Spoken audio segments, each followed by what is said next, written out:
everyone. My name is Juliana Blischak, and I'm a registered dietitian with Sodexo at University Hospitals. I'm Anthony Verona. I'm the culinary director with UH with Sodexo as well. All right, so we're here today in the teaching kitchen at Dave's Market in Midtown to share with you a truly delicious low sodium meal. So we know that going low sodium or trying to eat less sodium is really challenging. It's in so many things: sauces, soups, pizza, burgers, literally just to name a few. And our body only needs a quarter teaspoon daily for its functions with the nerves, the muscles, fluid, and mineral balance. And I think we get plenty. I think we get much more than that. When we have too much sodium, it does cause the body to retain water and ends up putting more stress on our hearts, which can lead to all sorts of cardiovascular issues, stroke, heart attack, high blood pressure, and lots of other not so fun things. So today we hope to give you some tools that will help you feel a little bit more confident when decreasing sodium. So what do we have planned today? We're going to make a very simple sauteed chicken dish.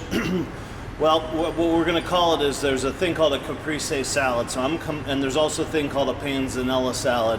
Panzanella salad is tomatoes and really hard, crusty bread that we toss in this vinaigrette. The bread's so crusty that it takes a while for the vinaigrette to soak in, but once it soaks in, it gets nice and tender and it's beautiful. Typically that salad doesn't have fresh mozzarella in it, but this time we're kind of fusing the caprese and the panzanella salad together.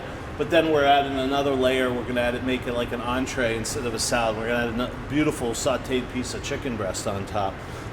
But then again, we're going to add another layer, and it's almost going to be like an open-faced sandwich. So I don't know what the heck this thing is going to be. But anyhow, what we have today is we're going to make some garlic bread.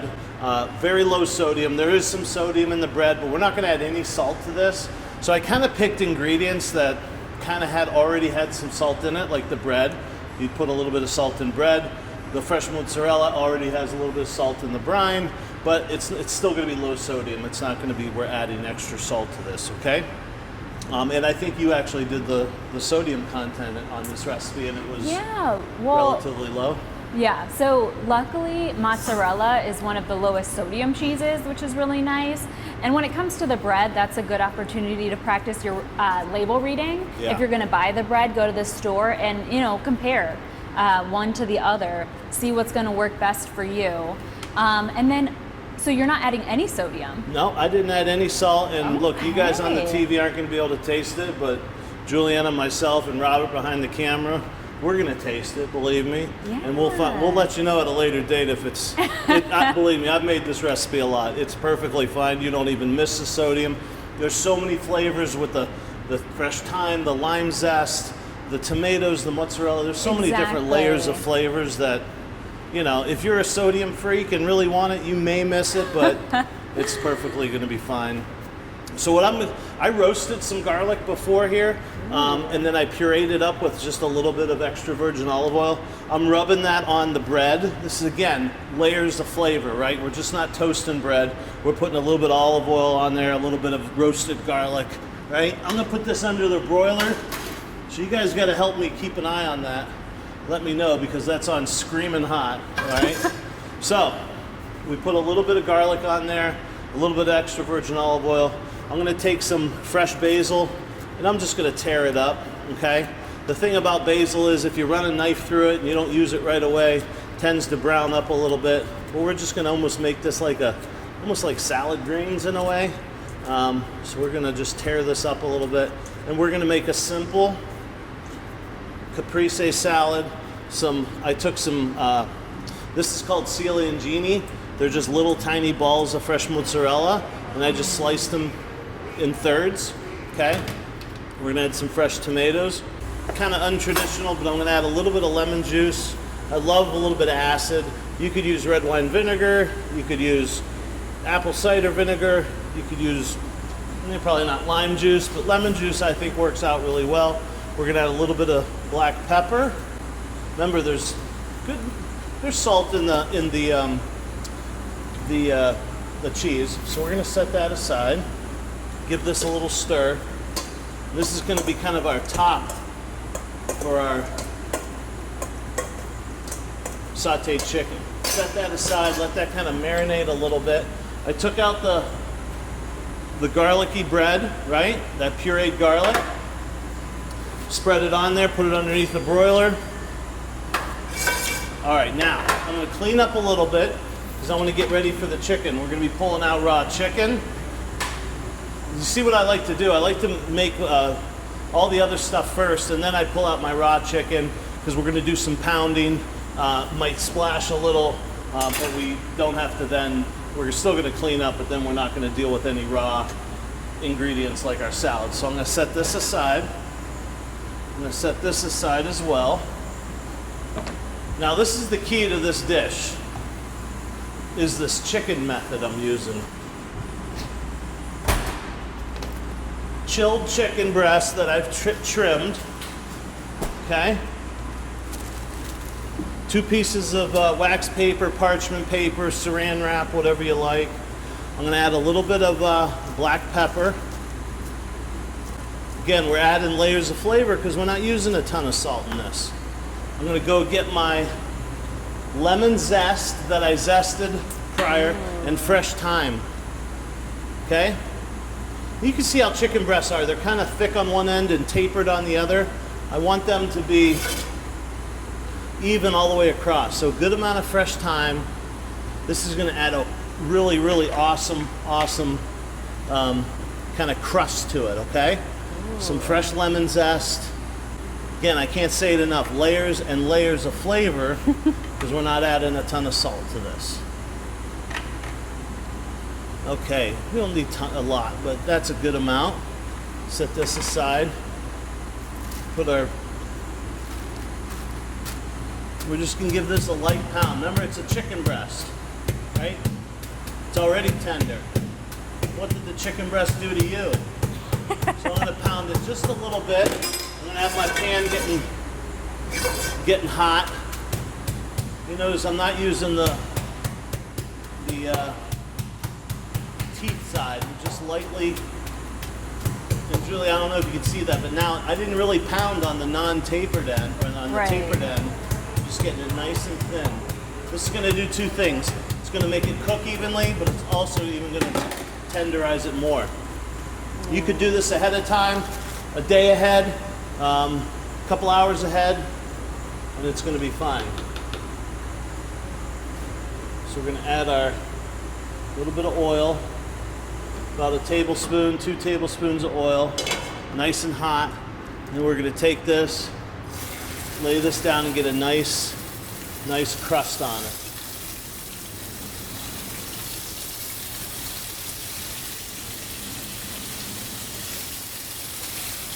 And this is gonna cook really, really quick. While that's cooking, I'm gonna take some of my sanitizer water and spray, and just spray down my area. Kind of wipe this all up.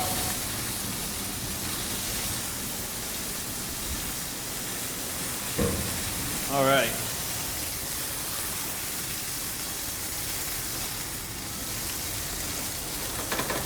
You want it hot. Now I know it's splattering, but look, we're gonna get a beautiful crust on this.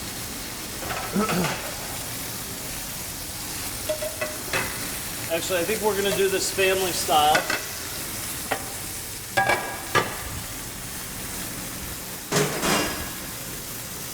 Oh, yeah. Oh, my gosh. Wait till you see this. I need some gloves because I'm going to start touching this. Ready-to-eat foods. I may add just a little bit of black pepper to the back of this. And I'm going to add a little bit more zest. Get both sides. And a little bit more fresh thyme. Now, I don't know if you can see it, but it's going to tell you when to turn it over. Julianne, I know you can see it, right? Very well, yeah. What do you see in there?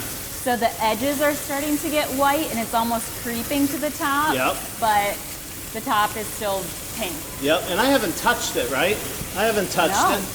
But now I'm gonna flip it over because it's telling me to flip it over. Look at that. Ooh, that's like perfect.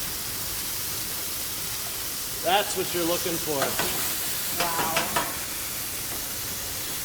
And anytime you're dealing with raw chicken, you always want an internal temperature of about 165 degrees. That way you know it's safe. Okay.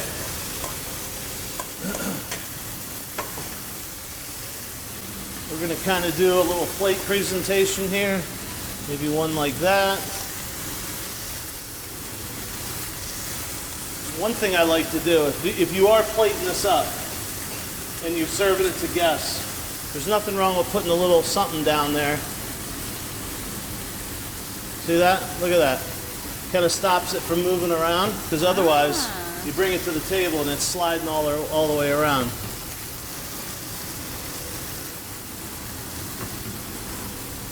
I might put a little bit of, a couple pieces of tomato on the bottom.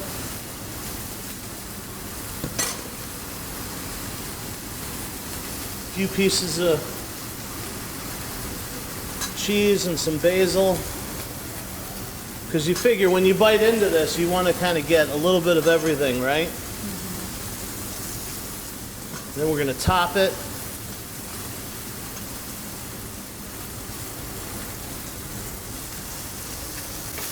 All right, what I'm going to do is pull out my instant read thermometer. You can get these anywhere, here at Dave's, whatever it is. We're looking for 165 degrees. We're not quite there yet. You always want to stick it into the thickest part. We'll give that just a minute. While that's cooking for the rest of the way, Juliana, what else can you say about this low sodium dish? Yeah, let's talk more low sodium. So low sodium diet is less than 2,000 milligrams daily, but some, like the American Heart Association, actually recommend even less than that, so about 1,500 daily. So to put this into perspective, 1 teaspoon of table salt is about 2,300 milligrams. So, do you think you're getting less than a teaspoon a day? Because we don't need more, right? We only need a 1/4 teaspoon. Mind blowing. So, you know, if we were using a canned good, for example, we would want to look for the no sodium added. Or low sodium is also a good option. Rinsing the product can help further reduce the sodium in it. Chef Tony already showed so many ways to add flavor. It's all about the herbs. It's all about the acids, and then going that extra mile, roasting the garlic, things like that are going to add extra flavor, and all of that adds up. Let's see. So keep in mind, 140 milligrams or less is considered low sodium on a product, but that's per serving. So pay attention to how many servings are in the package. You might be eating more than a serving and therefore more sodium.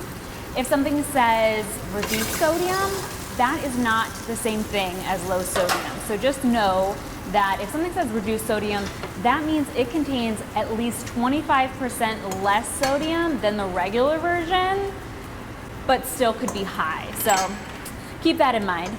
Also important, whether you use kosher salts, Himalayan pink salts, table salt, it all contains about 40% sodium by weight.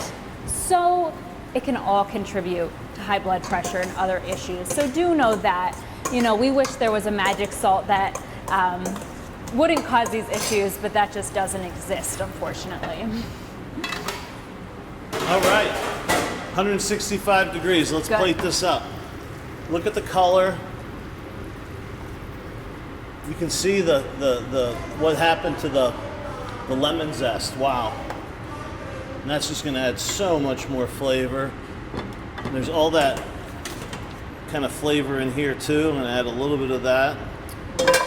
And then we're just going to top this. I don't know if you saw it, but I had some leftover lemon zest and thyme. I just chucked it in here. Why not? Nice. It's in the ingredients. And we're just kind of... Wow.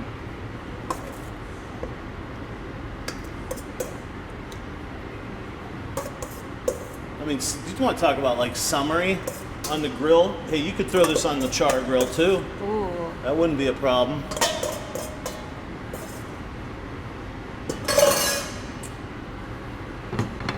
Kind of abstract, falling all over the place, but look at that. I mean, that's perfect for a summer. You could even just turn this into a sandwich if you wanted to. You could use the mozzarella that's rounder and slice it like cheese, like regular cheese. You could put whole slices of tomato on it. I think what really makes this dish is that salad with the olive oil and the lemon juice kind of drizzled around. It's going to soak up into the bread. And yeah. No, it looks so good. You don't look at it and think, oh, I bet that's boring. No. That looks amazing. So yes, definitely cooking at home can be one of the best ways to work toward your goal of lessening your sodium intake. So we hope you'll try this one at home. Thanks so much for watching. Thank you.